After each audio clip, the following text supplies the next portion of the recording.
ವೀಕ್ಷಕರೇ, ನಮ್ಮ ಚಳ್ಳಕೆರೆ ಟಿವಿಗೆ ಸ್ವಾಗತ. ಇಂದಿನ ಪ್ರಮುಖ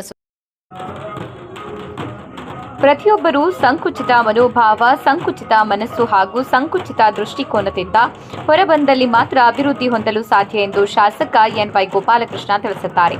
ಪಟ್ಟಣದ ಹಾನಗಲ್ ರಸ್ತೆಯಲ್ಲಿ ಗುರುವಾರ ಏರ್ಪಡಿಸಿದ್ದ ಡಾಕ್ಟರ್ ಬಿ.ಆರ್. ಅಂಬೇಡ್ಕರ್ ಭವನ ನಿರ್ಮಾಣ ಕಾಮಗಾರಿ ಪ್ರಾರಂಭದ ಸ್ಥಳ ಪರಿಶೀಲನಾ ಕಾರ್ಯಕ್ರಮದಲ್ಲಿ ಮಾತನಾಡಿದರು. ಈ ಹಿಂದೆ ಇದೇ ಭವನ ನಿರ್ಮಾಣಕ್ಕೆ ಸರ್ಕಾರದಿಂದ ಕೇವಲ 2 ಕೋಟಿ ರು ಅನುದಾನ ಮಂಜೂರಾಗಿತ್ತು. ಈ ಅನುದಾನದಲ್ಲಿ ಸುಸಜ್ಜಿತ ಕಟ್ಟಡ ನಿರ್ಮಾಣ ಮಾಡಲು ಸಾಧ್ಯವಿಲ್ಲ ಎಂದು ಪಟ್ಟು ಹಿಡಿದು ಸರ್ಕಾರದ ಗಮನ ಸೆಳೆದು ಸಂಬಂಧಿಸಿದ ಸಚಿವರು ಹಾಗೂ ಅಧಿಕಾರಿಗಳ ಜೊತೆಯಲ್ಲಿ ನಿಕಟ ಸಂಪರ್ಕದಲ್ಲಿದ್ದ ಪರಿಣಾಮ ಇಂದು 4 ಕೋಟಿ ರು ಅನುದಾನ ಮಂಜೂರಾಗಿದೆ. ನಾಳೆಯಿಂದಲೇ ಕಟ್ಟಡ ಕಾಮಗಾರಿಯನ್ನ ಕೈಗೊಳ್ಳಲು ಗುತ್ತಿಗೆದಾರರಿಗೆ ಸೂಚನೆ ನೀಡಿದ್ದೇನೆ. 8 ತಿಂಗಳ ಒಳಗಾಗಿ ಕಾಮಗಾರಿ ಮುಕ್ತಾಯವಾಗಲಿದೆ ಎಂದರು. ಪ್ರಸ್ತುತವಾಗಿ ನಿಗದಿಪಡಿಸಿದ ಸ್ಥಳದಲ್ಲಿ ಬೃಹತ್ ಗಾತ್ರದ ಕಲ್ಲಿನ ಬಂಡೆಗಳಿದ್ದು ಇವನ್ನ ಸಂಪೂರ್ಣವಾಗಿ ತೆರವುಗೊಳಿಸಿ ಕಟ್ಟಡ ನಿರ್ಮಿಸಲಾಗುವುದು. ಕಟ್ಟಡದ ಮುಖವನ್ನ ಯಾವ ದಿಕ್ಕಿಗೆ ನಿರ್ಮಿಸಿದರೆ ಹೆಚ್ಚು ಅನುಕೂಲ ಎನ್ನುವುದನ್ನ ನೀವುಗಳು ನಿರ್ಧರಿಸಿ ತಿಳಿಸಿದರೆ ಅದೇ ದಿಕ್ಕಿನಲ್ಲಿ ನಿರ್ಮಿಸಲಾಗುವುದು ಎಂದಿದ್ದಾರೆ. ಕ್ಷೇತ್ರ ವ್ಯಾಪ್ತಿಯ ಎಲ್ಲ ಹಳ್ಳಿಗಳಲ್ಲಿಯೂ ಮೂಲಭೂತ ಸೌಕರ್ಯಗಳಿಗೆ ಹೆಚ್ಚಿನ ಆದ್ಯತೆ ನೀಡಿ ಅಗತ್ಯ ಕಾಮಗಾರಿಗಳನ್ನು ಕೈಗೊಳ್ಳಲಾಗುತ್ತಿದೆ ಎಂದರು.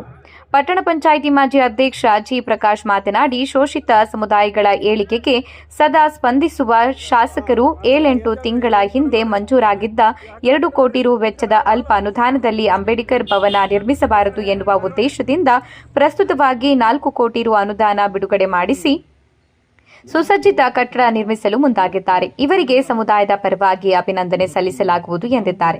ಸ್ಥಳದಲ್ಲಿ ತಾಲೂಕು ಪಂಚಾಯಿತಿ ಇಒ ಎಚ್ ಹನುಮಂತಪ್ಪ, ಸಮಾಜ ಕಲ್ಯಾಣ ಇಲಾಖಾ ಅಧಿಕಾರಿ ಹರೀಶ್, ಜಿಲ್ಲಾ ಪಂಚಾಯಿತಿ ಇಂಜಿನಿಯರಿಂಗ್ ಉಪವಿಭಾಗದ ಅಧಿಕಾರಿಗಳು ಕೂಡ ಉಪಸ್ಥಿತರಿದ್ದರು. ನಮಗಿರ್ತಕ್ಕಂಥ ಸೌಲಭ್ಯಗಳು ಸಂಪರ್ಕವಾಗಿರ್ತಕ್ಕಂಥ ಕೆಲಸಗಳೇನಾದರೂ ಸಮೃದ್ಧಿ ಮಾಡಬಹುದಾಗಿತ್ತು. ಇಲ್ಲ ಅಂತಹ ವ್ಯವಸ್ಥೆಗಳು ನಮಗೆ ಖಂಡಿತವಾಗ್ಲಿಲ್ಲ. ಇರಷ್ಟಲ್ಲೇ ನಾವು ಮಾಡ್ಕೊಂಡು ಹೋಗ್ತಾ ಇದ್ದೀವಿ. ಆದರೆ ತಾಲೂಕಿಗೆ ನಾವು ಯಾವುದೇ ರೀತಿಯಲ್ಲಿ ಅವಮಾನವಾಗಲಿ ಅನ್ಯಾಯ ಆಗಲಿ ಮಾಡಿಲ್ಲ. ಆದರೆ ತಾಲೂಕಿನಲ್ಲಿ ಬರ್ತಕ್ಕಂಥ ಹಳ್ಳಿಗಳಲ್ಲಿ ಎಲ್ಲಿ ಕೂಡ ಅನ್ಯಾಯ ಮಾಡಿಲ್ಲ. ಪ್ರತಿ ಗ್ರಾಮಗಳಲ್ಲಿ ಕೂಡ ಸಾರ್ವಜನಿಕ ಬರ್ತಕ್ಕಂಥ ಹಾಸ್ಪಿಟ್ಲ್ ಆಗಿರಲಿ, ರಸ್ತೆಗಳಾಗಿರಲಿ, ಕುಡಿಯೋ ನೀರಾಗಿರಲಿ, ಶಾಲೆಗಳಾಗಲಿ, ಅಂಗನವಾಡಿಗಳಾಗಲಿ, ಮೂಲಭೂತವಾಗಿ ಸಿಗಬೇಕಾಗಿರ್ತಕ್ಕಂಥ ಎಲ್ಲ ವ್ಯವಸ್ಥೆಗಳು ಪ್ರತಿ ಹಳ್ಳಿಗಳಲ್ಲಿ ಕೂಡ ನಾವು ಮಾಡ್ತಾ ಇದ್ದೀವಿ. ಇವತ್ತು ಕೂಡ ನಾನು ಮಾಡ್ಕೊಂಡು ಬಂದು ಇಲ್ಲಿಂದ ಸುಮಾರು 8-10 ಕಾರ್ಯಕ್ರಮಗಳು ಮಾಡ್ಕೊಂಡು ಬಂದಿದ್ದು. ನಾಳೆ ಇನ್ನೂ ಅದ್ಭುತವಾಗಿರ್ತಕ್ಕಂಥ ಕಾರ್ಯಕ್ರಮ ತಾಲೂಕುಗಳಲ್ಲಿ ಕೂಡ ಇಟ್ಕೊಂಡು ಸುಮಾರು 20-30 ಕೋಟಿ ಮೀರಿರ್ತಕ್ಕಂಥ ಕೆಲಸ, 50-60 ಕೋಟಿ ಮೀರಿರ್ತಕ್ಕಂಥ ಕೆಲಸಕ್ಕೆ ನಾಳೆ ಶಂಕುಸ್ಥಾಪನೆ ಉದ್ಘಾಟನೆ ಕೂಡ ಮಾಡ್ತಾ ಇದ್ದೀವಿ. ಇವೆಲ್ಲ ತಂದಿದ್ರು ಅಂದರೆ ಅಲ್ಲಿ ಅವಕಾಶಗಳಿದ್ದಾವೆ, ಅವಶ್ಯಕತೆ ಇದೆ, ಮಾಡಿದ್ವಿ. ಹೀಗಾಗಿ ಇಲ್ಲಿ ಯಾಕೋ ಮಾಡಲಿಲ್ಲ, ಯಾವುದೋ ಆಗಲಿಲ್ಲ, ಏನು ಮಾಡೋಕ್ಕಾಗುತ್ತಿಲ್ಲ. ನಾವಿದ್ದಾಗ ನಾವು ಬಂದಿರ್ತಾ ಅದರಲ್ಲಿ ಯಾಕೋ ಇರ್ತಿದ್ದು ಈ ಫೈರ್ ಆಫೀಸ್ ಆಗಲಿ ಅವಾಗೆಲ್ಲ ಯಾರು ತಂದುಕೊಟ್ರಲ್ಲಿ, ನಾನ್ಗಲ್ಲಿಂದ ರಸ್ತೆ ಮಾಡಿದಾರೆ ಯಾರು, ಕಮ್ಯುನಿಟಿ ಹೆಲ್ತ್ ಸೆಂಟರ್ ತಂದಾರೆ ಯಾರು, ಫಸ್ಟ್ ಏಡ್ ಕಾಲೇಜ್ ಮಾಡಿದಾರೆ ಯಾರು, ಆಮೇಲೆ ರಸ್ತೆಗಳೆಲ್ಲ ಮಾಡಿರ್ತಕ್ಕಂಥ ವ್ಯವಸ್ಥೆಗಳೆಲ್ಲ ಹಿಂಗಾರ ಮಾಡಲಿಲ್ಲ. ಹೆಲ್ತ್ ಆಗಲಿ, ಎಜುಕೇಷನ್ ಆಗಲಿ, ಇನ್ನು ಈ ಫೈರ್ ಬ್ರಿಗೇಡ್ ಆಗಲಿ, ಆಮೇಲೆ ಬೇಕಾದಷ್ಟು ಕೆಲಸಗಳು ಕೂಡ ನಾವು ಕೂಡ ಹಿಂದೆ ಇದ್ದಂಥ ಸಂದರ್ಭದಲ್ಲಿ ಮಾಡಿದ್ದೀವಿ. ಮಾಡೋದಲ್ಲೇ ಇಲ್ಲ, ಮಾತಾಡೋಕ್ಕೆ ಇಷ್ಟ ಆಗುತ್ತೆ.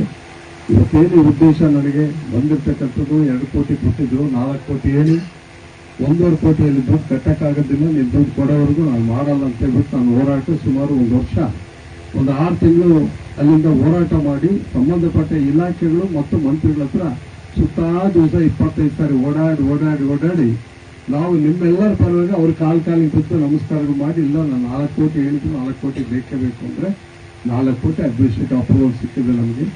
ಕ್ರೈಸಿಗೆ ಕೊಟ್ಟಿದ್ರು, ಕ್ರೈಸ್ನಲ್ಲಿ ಕಾಂಟ್ರಾಕ್ಟರ್ಗಳು, ಗುತ್ತಿಗೆದಾರರು ಕೂಡ ಈಗಾಗಲೇ ಗುರುತಿಸಿ ಈಗ ಇಲ್ಲಿ ಕೆಲಸ ಪ್ರಾರಂಭ ಮಾಡಬೇಕು. ಇದು 1 ವರ್ಷದಲ್ಲಿ 8 ತಿಂಗಳು 6 ತಿಂಗಳಲ್ಲೇ 8 ತಿಂಗಳಲ್ಲೇ ಮುಗಿಬೇಕು ಅನ್ನೋದು ಒಂದು ಕಾಂಟ್ರಾಕ್ಟ್ ಕೂಡ ಇಲ್ಲಿ ಮಾಡಿದ್ವಿ ನಾವು.